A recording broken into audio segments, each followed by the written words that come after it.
Hello everyone, welcome back to our channel. This is Madhuri Taneja, and in today's lecture we will start chapter number 8 of civics, that is market around us. This is the lecture number 1 of this chapter. In this very lecture we are going to study about the meaning of market. So first of all, what is market?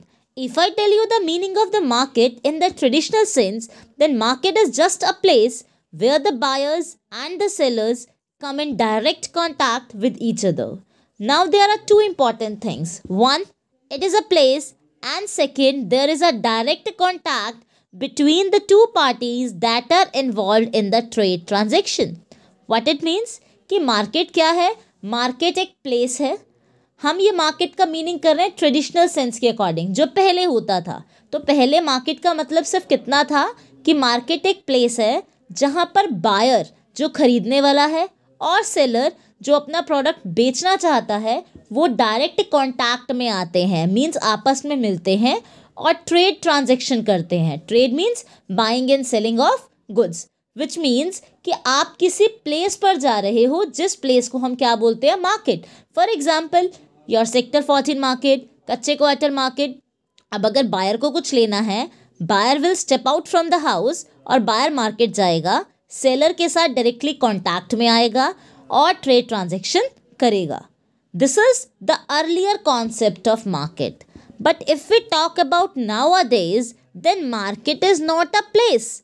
Nowadays, market is a mechanism which facilitates the contact between the buyer and the seller so that the trade transaction can take place. Now, what this means? कि आज के concept के according, modern concept के according, market एक place नहीं है. Market is a mechanism. Market एक mechanism है, एक सिस्टम है जिससे बायर और सेलर कांटेक्ट में आते हैं. अब यहाँ पर डायरेक्ट कांटेक्ट नहीं है, but they are coming in contact with each other, और यहाँ पर भी बाइंग एंड सेलिंग होती है. कैसे? For example Amazon, that is your online selling. आपने कोई भी प्रोडक्ट परचेज करना है, there is no need to step out from the house. आपने अपने मोबाइल पे देखा, आपको जो भी प्रोडक्ट अच्छा लगा आपने उसका ऑर्डर परचेज किया एंड आपके पास घर पर डिलीवरी आ गई. So market here is not a place. Amazon कोई प्लेस नहीं है. ऑल्दो वहाँ पर गोडाउन्स वगैरह होंगे जहाँ पर भी प्रोडक्ट की अवेलेबिलिटी है, जहाँ वेयर हाउसेज हैं, प्रोडक्ट को रखा हुआ है. लेकिन आपको बायर को as a buyer, if you are a buyer, then as a buyer you need not to go to the seller for the trade transaction. So market क्या है? Market is a mechanism. आप online अगर कुछ purchase कर रहे हो तो वो भी एक मार्केट है. आप सामान मार्केट से ही खरीद रहे हो. But if you are going to a particular place, that is a market as a place, which is the earlier concept. If we count the market as an online business, then the market is a modern concept. So nowadays we have both the concept, traditional, that is still continued, as well as modern.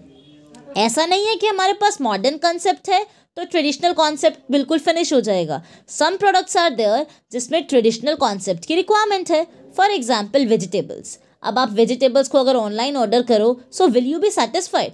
Of course not. We want fresh vegetables. तो उसका हम order place करेंगे, उसके बाद vegetables आएंगी, fruits आएंगे. Even some customers have the habit of choosing the fruits, even each and every piece of a fruit themself they choose it, right? So this thing is not possible with the help of online transactions. So traditional concept is also must. There are the advantages of both the concept as well as the disadvantages. So both the concepts are there in case of market. Suppose you are buying some jewelry item, then you can go for the online business. Suppose you are buying some dress, then you cannot touch the stuff, although the description is there. But still, some people, they do not get satisfied while buying the products like the dresses through online mode. So, traditional concept is best for them. So, both the concepts are there, traditional as well as modern. This is what is market. Now, market is not only a place, it is also a mechanism. Now, the next question is, what is included in marketing? Marketing is just not selling the goods alone. It involves many activities like identifying the buyers and their preferences, persuading them to buy the goods, and negotiating terms of sale, mode of delivery, mode of payment, and after sale services. We'll be discussing these all terms. First of all, marketing is not the selling goods.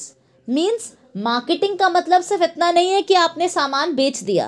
अब पहले क्या होता था, एक producer है, उसने कोई भी सामान बनाया, प्रोडक्ट बनाया, और उसका अब एम क्या है कि जैसे कैसे उसको बेचना है और प्रॉफिट अर्न करना है.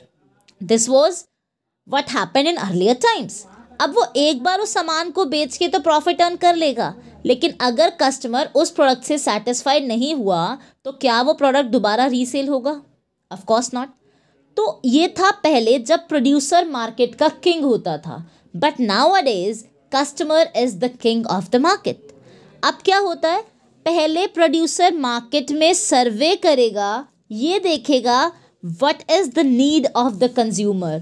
जो बायर है, जो कंज्यूमर है, उसको कौन से प्रोडक्ट की रिक्वायरमेंट है, उसकी नीड्स क्या है, उसका टेस्ट क्या है, उसके अकॉर्डिंग प्रोड्यूसर प्रोडक्शन करेगा. विच मीन्स जो मार्केटिंग का प्रोसेस है वो सेलिंग से भी पहले स्टार्ट हो गया, इवन प्रोडक्शन से भी पहले स्टार्ट हो गया. बिकॉज आप पहले चेक करोगे एज अ प्रोड्यूसर कि कस्टमर को क्या रिक्वायरमेंट्स है, what are the needs of the customer, what is the taste of the customer. उसके अकॉर्डिंग आपने प्रोडक्शन करी, उसके बाद आप सेल करके प्रॉफिट अर्न करोगे, and you will be providing the after sale services also. Maybe आप उसको होम डिलीवरी दे रहे हो, आप उसको आफ्टर सेल सर्विसेज दे रहे हो. फॉर एग्जाम्पल कूलर है, एसी है, तो आप इंस्टॉलेशन करा रहे हो, राइट. गारंटी वारंटी आप प्रोवाइड करा रहे हो. तो ऐसा नहीं है कि सामान सेल हुआ और मार्केटिंग फिनिश. सामान सेल होने के बाद भी कस्टमर के अगर आप फीडबैक ले रहे हो, उसकी ग्रीवेंसेस सॉल्व कर रहे हो, that is also a part of marketing, right? So marketing it involves many activities. First is identifying the buyers and their preferences. पहले आप देखोगे buyers कौन से हैं, उनकी क्या choices हैं.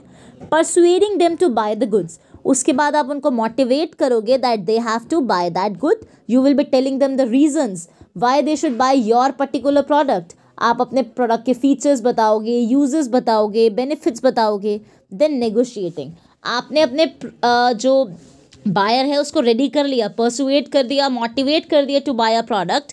अब आपको क्या डिसाइड करना है, टर्म्स ऑफ सेल, उसका प्राइस. सपोज आपने बोला 10 rupees of price of the product, लेकिन customer is ready to buy but he is ready to pay only ₹8. अब बार्गेनिंग होगी, नेगोशिएशन होगी, and terms of sale decide होंगी. सो मे बी आपने 9 rupees decide करे. After that the mode of delivery, maybe वो customer खुद लेके जा रहे हैं सामान, या आप उसको होम डिलीवरी प्रोवाइड कर रहे हो. Payment, mode of payment, card से पेमेंट हो रही है, कैश पेमेंट हो रही है. अगर होम डिलीवरी है तो कैश ऑन डिलीवरी है, या आपको पहले पेमेंट चाहिए. आजकल तो we have so many modes ना, कार्ड भी स्वाइप हो सकता है, Paytm, Google pay, cash on delivery, so many things are there. And after that after sale services, ये भी पहले डिसाइड होंगी आपकी कि आप कौन कौन सी आफ्टर सेल सर्विसेज दोगे. So nowadays marketing is a very vast concept which includes so many terms which we have discussed just now. अगर एक प्रोड्यूसर सिर्फ ये सोचता है कि उसने प्रोडक्ट सेल किया और मार्केटिंग का process finish, then that is wrong. Because अगर ऐसा होगा तो आपका जो कस्टमर है, जो कंज्यूमर है, जो बायर है, ही और she will not be satisfied, और वो दोबारा से आपका प्रोडक्ट परचेज नहीं करेगा. Next is importance of marketing. Why marketing is important? First, it offers a variety of goods and services and raise the standard of living of the people. Marketing में क्या है, प्रोडक्शन भी है. जब production होगी तो गुड्स एंड सर्विसेज की variety increase हो जाएगी और लोगों का लिविंग स्टैंडर्ड इंक्रीज हो जाएगा. It makes consumer the king of the market. This I have explained you. It generates employment. Employment means job opportunities, ये इंक्रीज होंगी. क्यों इंक्रीज होंगी? बिकॉज जब आप मार्केट में सर्वे कर रहे हो, प्रोडक्शन कर रहे हो, आफ्टर सेल सर्विसेज प्रोवाइड कर रहे हो, हर चीज़ के लिए आपको एम्प्लॉयज़ की रिक्वायरमेंट है. So obviously job opportunities will be increased. और जब आपकी गुड्स एंड सर्विसेज इंक्रीज हो रहे हैं, लोगों का लिविंग स्टैंडर्ड इंक्रीज हो रहा है, तो कंट्री की इकोनॉमी की डेवलपमेंट हो रही है. It satisfied needs, taste and preference of the customer. This we have discussed कि मॉडर्न कंसेप्ट के अकॉर्डिंग कस्टमर की नीड को सेटिस्फाई किया जाता है. It brings a large scale collection of goods under one roof.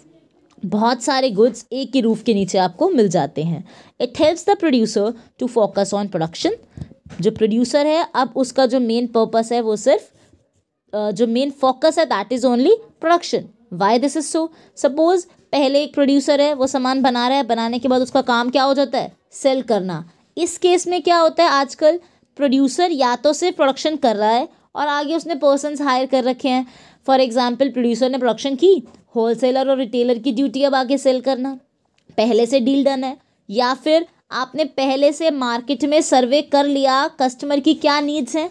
अगर आपके अपने रिटेल आउटलेट्स भी हैं, प्रोड्यूसर खुद डायरेक्टली भी सेल करता है, तब भी उसको वरी करने की रिक्वायरमेंट नहीं है. उसका फोकस सिर्फ प्रोडक्शन होगा. उसको अब ये टेंशन नहीं है ये सामान सेल नहीं हुआ तो, बिकॉज वो पहले से सर्वे कर चुका है. उसको पता है कि जो वो प्रोडक्शन करेगा वो अल्टीमेटली सेल होगी और प्रॉफिट अर्न होगा. It enhances export in countries economy. Countries के जो एक्सपोर्ट हैं वो इंक्रीज होंगे. Export means goods and services जो आप दूसरी कंट्री में, रेस्ट ऑफ द वर्ल्ड में सेल करते हो except India, right. So that will also be increase, because जब आप इतने सारे गुड्स एंड सर्विसेज बनाओगे, कस्टमर्स की नीड्स के अकॉर्डिंग बनाओगे, तो आप उसको एक्सपोर्ट भी कर सकते हो. So this we have studied the meaning of market, the meaning of marketing and the importance of marketing. Thank you.